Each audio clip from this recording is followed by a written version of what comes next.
Let me ask you something. What if the very thing you're calling luck is actually the fruit of someone's tears, sacrifices, and silent battles? What if success didn't fall on them? What if they climbed to it? You see, we love the harvest, but we hate the process. But make no mistake, success is not a product of chance. It is a result of endurance, labor, and discipline in secret.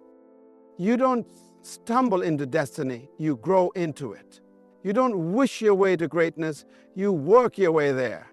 In the kingdom of God, nothing moves until a seed is planted, and no seed grows overnight. I remember meeting a young man who told me, "Sir, I've prayed and fasted for years. Why hasn't God blessed me with success yet?"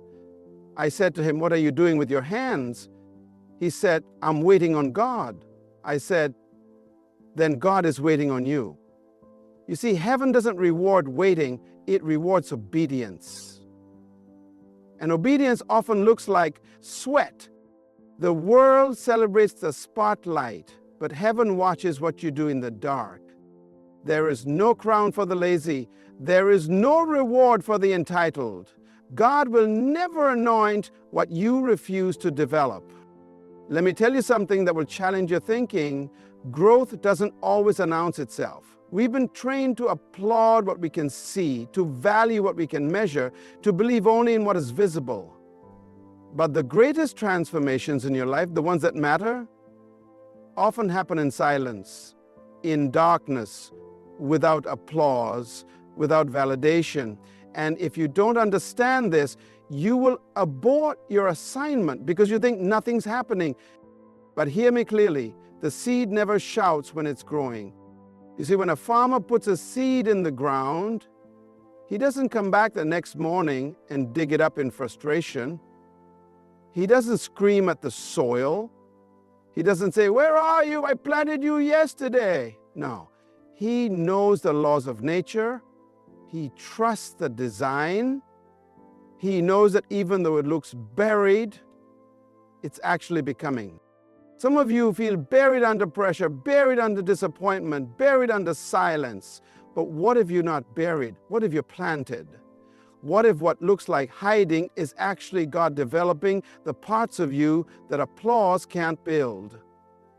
Endurance, integrity, resilience, grit. The oak tree doesn't grow by being loud. It grows by being rooted. And let me warn you, the deeper your calling, the longer your development. God is not in a rush to make you impressive. He's committed to making you stable.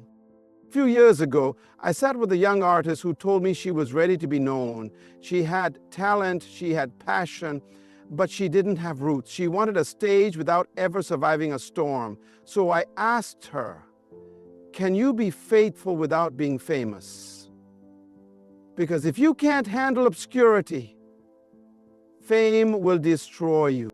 See, we don't just need visibility, we need capacity. And capacity is forged in secret. Jesus spent 30 years in silence before 3 years of ministry. Moses spent 40 years in the wilderness before he could confront Pharaoh. David killed lions and bears before he ever faced Goliath. So stop despising the silent season. It's sacred. It's not the world forgetting you. It's heaven forming you. And here's the truth that will separate the builders from the dreamers. If your roots don't go deep, your success won't last long. The question isn't, will you grow? The question is, can you stay planted long enough for growth to happen? Because what God is building in you isn't fast, but it will last. And let me make this plain. You can't withdraw from an account you haven't deposited into. We keep showing up in life expecting harvests where we haven't even plowed the ground. That's not faith. That's fantasy. And what's worse, we've spiritualized laziness. We call it waiting on God, but in truth, God is waiting on us to move. You can fast for 40 days, but if you don't open your mouth and apply your skill, doors won't just open because you're hungry. Heaven doesn't respond to emotion, it responds to obedience. And obedience is not just about saying yes to God. It's about doing the work when no one claps for it. Because in the kingdom, effort is the currency of advancement. If you want rain, dig a ditch. If you want water, go to the well. If you want success, build something God can breathe on. God never multiplied nothing. Even when Jesus fed 5,000, someone had to bring the bread. Somebody had to say, here's what I have. That little offering became a miracle only after it was surrendered. But we want multiplication with empty hands. We want favor without function. We want elevation without exertion. That's not how it works. You can't just name it and claim it. You've got to plan it and pursue it. I once spoke with a man who said, I've been praying for a new job for months. I asked him how many resumes he had sent. He looked at me, confused, and said, none. I'm believing God to open a door. I said, brother, God gave you legs to walk to that door, hands to knock, and a mind to write your resume. Don't use prayer to avoid action. Let's stop calling miracles what should be labeled as mismanagement. God won't bless what you ignore. You're asking Him to fix a business you won't organize. You're praying for a marriage you won't invest in. You're hoping for a calling you won't study for. That's not divine delay. That's human neglect. Heaven isn't looking for wishers. Heaven is looking for workers. Effort is not optional. It's essential. That means doing the boring stuff, the thankless stuff, the stretching, the late nights, the do it again even when no change kind of grind. Because here's the law of increase. God breathes on what you're willing to build. And if you're not building, stop expecting Him to bless it. Pain is not your enemy. Misunderstanding pain is. See, we've been taught to run from discomfort, to escape pressure, to silence struggle. But what if I told you that pain is not a punishment? It's a signal. A sign that you are being stretched, refined, and matured into the kind of person who can handle what you asked for. Pain in the kingdom is often God's construction site. You don't get stronger by avoiding resistance. You grow by pushing against it. A life without pressure produces nothing but passivity. Even the womb uses pressure to push out new life. If a baby isn't pressed, it can't enter the world. And the same is true with your dreams, your calling, your influence. They cannot be born in comfort. I once sat across from a man who had built $1 million company from nothing. I asked him what his secret was. He didn't mention investors, strategy, or luck. He said, I got good at being uncomfortable. He told me, when others folded under pressure, I learned how to breathe in it. I learned to survive long enough for the storm to pass. That's when I understood something powerful. Pain is not where you die, it's where you discover what you're made of. Even diamonds scream under pressure. Even steel is beaten before it's shaped. Why do we think we'll carry greatness without scars? Why do we assume favor means ease? Favor doesn't eliminate the fire. It carries you through it. Ask the 3 Hebrew boys. Ask the widow in the famine. Ask anyone who has ever survived a season of testing. They'll tell you that pain didn't destroy them, it developed them. But here's the danger. Many people quit not because they aren't called, but because they didn't expect the cost. They thought open doors meant no battles, but in reality, every breakthrough is preceded by brokenness. Every level has its weight. Every elevation demands endurance. So hear me, don't misinterpret the pressure you're in. God is not punishing you. He's preparing you. He's proving to you that you can survive what you thought would crush you. And if you can make it through this, you'll carry something that books can't teach and money can't buy. Resilience. Because the people who change the world are not the ones who felt nothing. They're the ones who felt it all and kept going. And let me tell you something that may offend your need for speed. Success is not measured by how fast you start. It's proven by how long you last. We live in a world that worships acceleration. Everyone wants overnight, immediate now.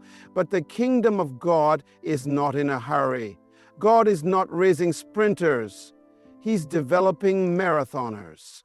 And if you're addicted to speed, you will keep quitting assignments that require stamina. You don't measure greatness by moments. You measure it by consistency. Some people are passionate for a day, inspired for a week, and missing in action by the end of the month. But let me tell you, the anointing doesn't fall on those who sprint ahead. It rests on those who remain faithful when it's no longer exciting. I've met gifted people who fell off because they never learned how to stay. Stay disciplined, stay committed, stay focused. Their talent took them places, but their inconsistency shut the door, because the truth is the stage is not sustained by charisma. It's upheld by character. And character is built through daily decisions when nobody's watching. One day, I met a woman who built a hospital in a remote village in Africa. I asked her how she did it. She said, 1 brick a day, 1 letter to a donor, 1 step at a time. For 17 years, she didn't go viral, she didn't trend, but she built something that still stands today. That's the kind of faithfulness that shifts generations. Not loud, not flashy, but unshakable. Even in the Bible, God used people who endured seasons of silence. Jeremiah preached for 40 years with no visible revival. Noah built a boat with no sign of rain. Anna waited in the temple for decades to see the Messiah. The reward wasn't in quick results. It was in unwavering commitment. You say you're ready for success? Show me how you handle boredom. You say you're called to lead? Show me how you respond when no one says thank you. Consistency is not glamorous. It's gritty. It's the ability to repeat right things when wrong things still surround you. That's where legacies are built. That's where impact is carved. Because the ones who finish strong are never the ones who rush. They're the ones who refuse to stop. Success is not a gift for the talented. It is the inheritance of the trained.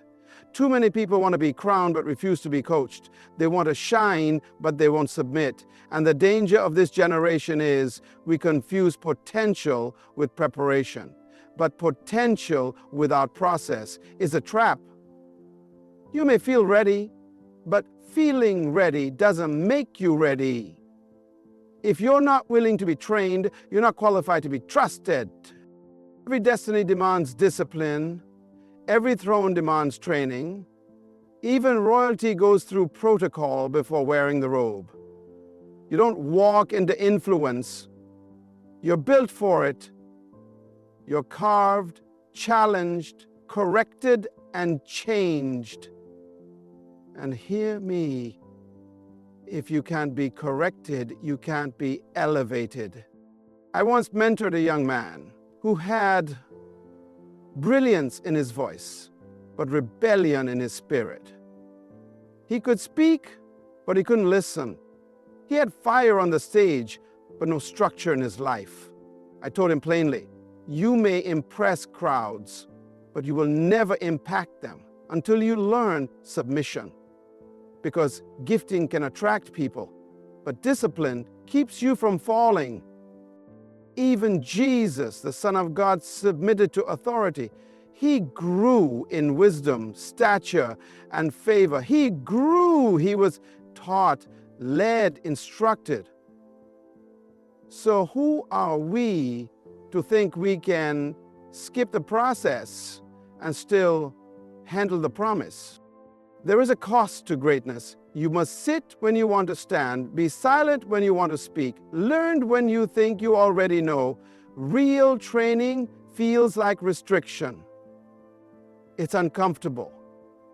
It slows you down, but it also saves you from disaster.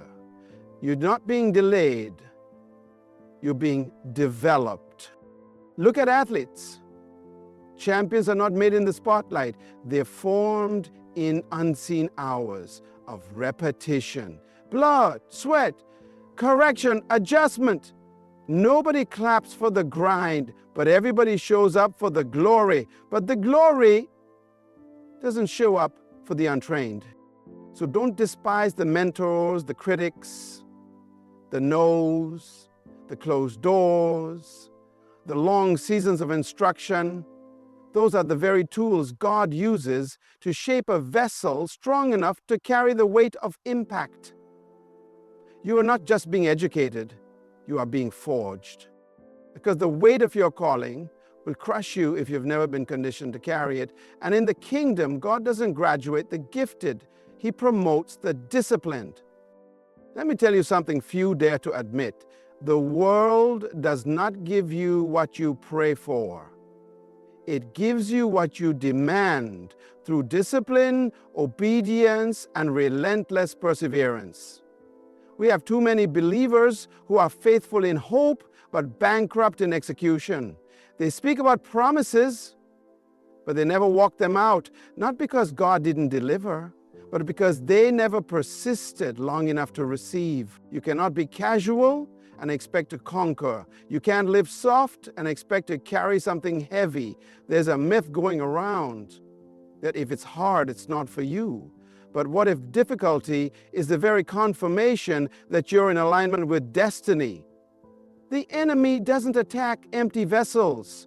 Hell doesn't resist people going nowhere. The moment you step into the flow of divine assignment, resistance becomes normal. But most quit too early. They get tired and they walk away right before the breakthrough. Listen to me. It's not your dream that's broken, it's your endurance. The problem is not your goal, it's your stamina. Some of you are walking around the wall of Jericho and giving up on the 6th lap. Every promise has a process, and every process has pressure. It's supposed to be hard. It's meant to stretch you. But persistence is what separates those who dream from those who manifest. The future does not belong to the smartest, the richest, or the most connected. It belongs to those who refuse to stop. I once met a man in his 70s who had just published his first novel, a story he had been writing for 35 years. He wasn't trying to be famous. He wasn't seeking applause. He told me, I just refused to die without finishing what I started. That's persistence. That's honor. That's kingdom grit.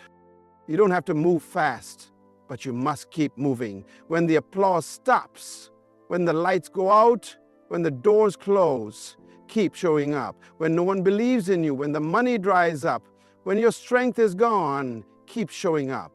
Heaven honors the man or woman who refuses to stay down. Because at the end of the day, success isn't about how you started, how loud you were, or how perfect your plan was. It's about one thing. Did you finish what God gave you to do? So hear me, and hear me with your spirit. Success is not an accident. It is not something you stumble into. It is not the result of chance, luck, or fate. Success is intentional.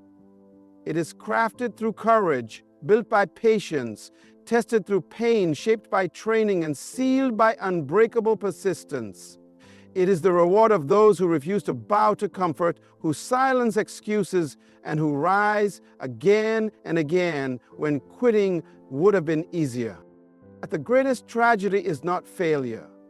The greatest tragedy is to stand before life empty-handed, knowing you buried what you were meant to build. You were not sent here to exist. You were sent here to occupy, to establish, to you want success, the kind that lasts, the kind that echoes beyond your name. Then you must live like someone who understands. This is a game of patience and hard work. You will be stretched, you will be challenged, but you will not be denied if you stay the course. You were born with enough inside you to win, but you must choose to fight. So rise up, not with fear, but with fire. Don't wait for conditions to be perfect. They never will be. Start where you are. Move with what you have. Walk with your scars. Speak with your limp. Build with your bruises. Keep pressing until the vision in your soul becomes the reality in your hands. Good luck on your journey. Not the kind that awaits on fortune, but the kind that follows the brave. And remember, you are not alone in the climb. Heaven is watching. History is waiting. The future is listening. Thank you, and may your hands finish what your heart was born to begin.